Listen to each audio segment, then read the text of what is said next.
এত হেসে দিলেন যে রাসূল সাল্লাল্লাহু আলাইহি ওয়াসাল্লাম এই পাশের চোয়ালের দাঁত দেখা গেল। এত বেশি হাসেন না উনি, নিজেকে ধরে রাখতে পারলেন না, হাসি আটকে রাখতে পারলেন না। ফাদাহিকা রাসূলুল্লাহ, হেসে দিলেন। হাত্তা বাদাত আনিয়াবু, ওনার দাঁতের এ পাশ ও পাশ দেখা গেল। রাসূল সাল্লাল্লাহু আলাইহি ওয়াসাল্লাম বললেন, যাও, দাস মুক্তি করতে পারবো না, 2 মাস রোজাও রাখতে পারবো না, তারপরে 60 জনকে খাবারও খাওয়াতে পারবো না, এখন দিলাম চ্যারিটির 1 ঝুড়ি খেজুর, এটা গরিবদের মধ্যে দান করে দাও। তুমি বলো যে তোমার চেয়ে গরিব আর কেউ নেই, তো কি করা, যাও তুমি তোমার ফ্যামিলি নিয়ে এটা খাও, তোমার ফ্যামিলির মেম্বার্স যারা আছে এদেরকে নিয়ে এটা কি করো, খাও। দেখেন আমাদের সুবিধা অসুবিধাকে ইসলাম কতটা বিবেচনায় নেয়।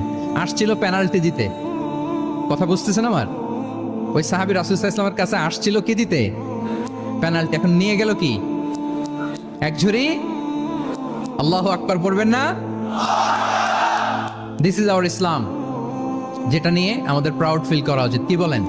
আমাদের যে ধর্ম জ্ঞানের কথা বলে, আমাদের যে ধর্ম মানবতার কথা বলে, আমাদের যে ধর্ম এমন বিধান দেয় যেটা মানতে পালন করতে আমাদের কষ্ট হয় না, বরং আমাদের সুবিধা অসুবিধা বিবেচনায় নেয়, সে ধর্ম নিয়ে, সে ইসলাম নিয়ে আমাদের প্রাউড ফিল করা উচিত কিনা বলেন?